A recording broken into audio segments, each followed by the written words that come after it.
waxaa iga xiran wiilkayga oo la yiraahdo Farxaan Cali Cabdi wuxuu uga xiran yahay wiilkayga 9 sano wuxuu ku xiran yahay dawladda Sisaaniya ayuu u xiran yahay oo la ii sheegay inay haystaan aniga wiilkayga lama hadlo mana iswareysano warna kama hayo waxa hadda ku sugan yahay ma aqaano dhimasho iyo nolol hadda wiilkaas hadda la soo daayay baa yiri waa u nool yahay hadda noo soo sheegay wiilkayga waxay ku eedeeyeen dawladda Sisaaniya inuu yahay burcabadeed aniga ma garanayn inuu yahay in kale ilaahay og wuxuu yahay burcabadeed ay ku eedeysan yahay wiilkayga wiilasha la socdo waa todoba wiilkaaga goormaa ugu dambeysay wiilkayga waxa igu dambeysay 9 sano ka hor 2010 iyo waxa igu hor dambeysay 2010 iyo kowdii labadii waxsaas 12 inay tahay markii kuugu dambeysay xaguu joogay wuxuu joogay Baraawo muxuu ahaa kalluumaysato Kismaayo isugu joogana uu soo wacay wuxuu yiri hooyo Kismaayo jooga kalluunaan Kismaayo soo doonanay waana soo laabana markaas ay ugu dambeysay waqtigaas kadib markii kuugu horeysay maqashay inuu xiran yahay goormay ahayd waxa igu horeysay inuu xiran yahay 6 sano ka hor inaa xabsi uu ku jiro 6 sano ka hor aan maqlay marka 6 sano anaga lama aanan xariirin markii ka bacdi mana aanan wareyso karno waxna la soo xariiriyana ma aanan arag dawladda Soomaaliya dawladda badan isdaba mareeyay dawladana hadda ugu horeysay markii Farmaajo Maxamed Cabdullaahi Farmaajo la soo doortay ayaan ilaa haddana waan soconay oo waxaan raadinaynay bal dawladeena inay maaragtay ilmahaas inay dhintaan iyo inay nool yihiin dawladdaas kala hadlaan oo ay raadiyaan imise wiil la xiran wiilkayga ma 6 wiil la xiran 7 way wiilashu 6 la xiran wiilkayga ma taqaanaa dhammaantood waa aqaanaa dad waxay ahaayeen kalluumaysata oo isla socdo oo weligood bas la kalluumaysan jiray inay burcadbadeed ahaayeen ma ku ogeyd adiga maya kuma ogeyn waxa aan ku ogay burcadbadeedna lama kalluumaysato doon wadatay ahaayeen ka bacdi waxay sameeyaan ma aqaan ilaahay ay yaqaan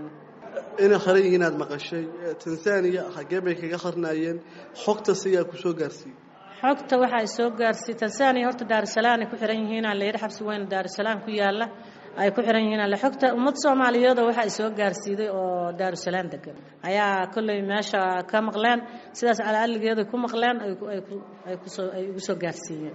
saasaan ku maqlay hooyo 9 sano waqti fog waaye dawladihii ama dawladanba waxaad la hadasheen la kulanteen ma jirta wallaahi hooyo macaana waxaan la kulannay ma jirin dawladdan horteed aniga ma arkin dad la raadinayo mana aana maqlin dawladdan 2 sano iyo bar ay maaragtay si maraysaa ilaa haddana waa soconay marka maagna la kulma xildhibaano ama madaxda raadiyana waxa waaye wax oo albaab naga furaaya waxna la hadlayo waa weyneenaba hala akaatee markii ugu dambeysay la hadashay wiilkaaga ama xabsiga ama meel kale waxay kugu dhahay ama ka wada hadasheen ma xasuusataa wallaahi hooyo macaana wuxuu yiri dawladda Sisaaniya ay haysato dhibanayaal tiibsha maaragtay ugu dhacda qaasatan laba wiilasha 7 way 4 kamid tiibsha ku dhacday wiilasha waxa waaye sidaas hadalkii ugu dambeeyay ugu yiri wiilkaygu marka badda gudaheeda laga soo qabtay markii la qabanayo badda gudaheeda laga soo qabtay markii la qabanayo doon ayagoo wataa la qabtay waliba doontiina la gadiyo yiri waana lagu gubay waana laga qabtay ugu yiri markii uu ugu soo sheegay xagee maraysa doontaas biyahan ama dalahan xagee ahayd meesha doontu waxay maraysay kudhaa meel la yiraahdo oo markii laga taga Kismaayo ka shishayso meesha kudhaa badda kudhaa la yiraahdo laga qabtay oo ay ku dhamaato annaga badeenu ay meesha ay ku eg tahay hadda meeshaas laga qabtay kudhaa aan marayno ugu yiri kudhaa aniga hadda ma gelin wali wadahaan uma gelin laakiin badda kudhaa aan joogno meesha la qabtay inkastoo burcadbadeed badan la qabtay la xiray arintaas ay jirto ma isleedahay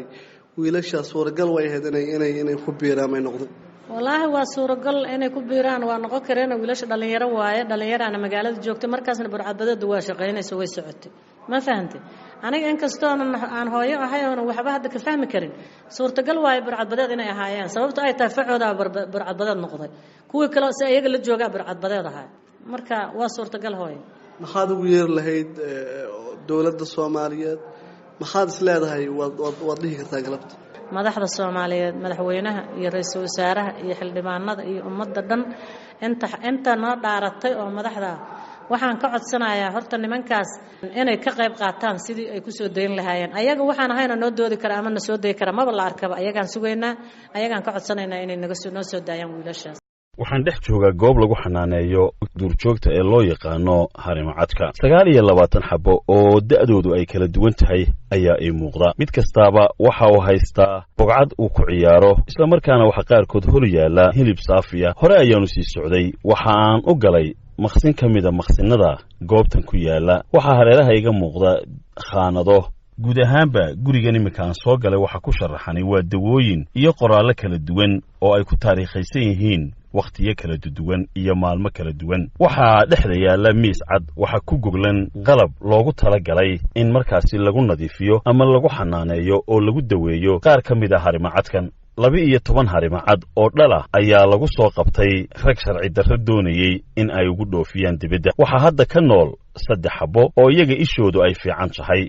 waxaa daweynaya 2 haweena gabadh caddaana ayaa ii sheegtay in ay ka timid waddanka Romania isla markaana ay ka socoto jaamacad Faransiiska ku taala muddo bila ayay joogi doontaa halkan waxaanay ii sheegtay in ujeedada ugu weyn ee halkan u timid iyada iyo qof kale oo weheliya ay labadooduba tahay in ay daryeelaan ama ay daweeyaan harimacadkan waxay ku faraxsan tahay jawiga waxaanay aad ula dhacsan tahay 3dan imika ay gacanta ku hayaan oo aniga oo la jooga loo maydhay la muday qaarkoodna caana lagu siinaya silij laakiin markaad eegto sida ay muuqaaladoodu tilmaamayaan waa kuwo ishoodu ay fiican tahay We are caring a lot for cheetahs here in Somaliland. haweeney kale oo iyaduna wax ku baratay waddanka Ethiopia ayaa kala shaqaysa arrintan waxaana ay sheegtay in 5 subaxnimo ay u kacaan oo ay daryeelkooda iyo habayntooda bilaabaan ilaa iyo 12 duhurnimo waxa ay gabadhani ii sheegtay in ay aad ugu faraxsan tahay sida ay ugu guulaysteen inay soo kabtaan 3 noloshoodu waxaana sharaxday in 9 kaleba ay u dhinteen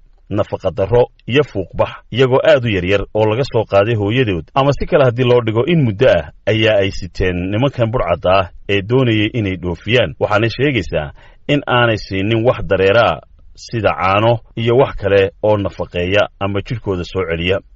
marka laakiin 3 kale imikaan haysanaa waa ka 5 bilaabnaa aroorta ilaa 12 habeenimo waxaan siinaa rehydration baan u sameynaa syringe feed baan siinaynaa oo dawo aan siinaynaa qaarna IV baan siinaa imika caafimaadkoogii aad bay fiican tahay alxamdulillah waxaan noo gargaareen wasaaradda deegaanka iyaguna way nala socdaan haddaba agaasimaha waaxda duurjoogta ee wasaaraddaasi cabdinaasir xuseen siciid ayaan weydiiyey bal guud ahaan tirada ugaadha ee xanaaneynaya bismillah waxaa jira dadkan muxuu ahaa traffickerska ama dadkan muxuu ahaa sifaha sharci darrada duurjoogta dhoof waxay ka soo qabanayaan goobo kala duwan waxa ay ka soo qaadayaan hooyo markaa dhashay markaa haramacadkiyo yar ama dhashiyo yar bay soo qaadayaan muddada ay soo qaadayaan wixii loogu talagalay ma siinayaan marka wuxuu noqonayaa dehydrated oo biyo ma siinayaan caano ma siinayaan marka waxa weeye gaajo iyo fuuqbax bay u dhimanayaan marka dhakhaatiirta iyo dadka nala shaqeeya iyo hay-adahan gacanta nagula haya run ahaantii ma yaraysa ugu dambayn wasiirka wasaaradda deegaanka iyo horumarinta reer miyiga Manwa Shukri Xaaji Ismaaciil Baandare ayaa fariin adag u dirtay kuwa weli caadaystay ama ku hawlan in ay had iyo jeer duurjoogta isku dayaan sifa sharci darro aynay ku dhoofiyaan ama ku qaataan dadka xeebta ka dhoofinaya xeebaha ka dhoofinaya inay dadku dareen u yeeshaan way dadkan reer miyiga eegaya ama arkaya ee aan dan ka lahayn waa inay ogaadaan xayawaankan la dhoofinaya xayawaankoodii inta badan dadku waxay ku dhaafayaan waa qaad bay siinayaan baag qaadaa la qaadaya waa loo dhigaya dadkii intay ku loo mashquulsan yihiin baa loo dhigaya maxaynu damenegaa lahayna walba maya too xaggaasaa laga keena dahayna dhaafaan dadku waxaan ka wacyigelinaya xeebaha degan ee laga dhoofinayo bari bad laga magaalo dayaaro lagama soo waa xeeb waxaan ka baxayaan xayawaankan xeeb bay ka wada baxayaan inay dadka xeebuhu u digtoonaadaan oo dareen u yeeshaan inaan xabadi dhaafin hadday halkaa ku dhimanayso sidii ayaantii dhooto dee raggii dee iyagoo ganacsigoodii iyo baabuurtoodii iska watay dee lala eryanayena la waday Khadar Maxamed Cakuule v o a Hargeysa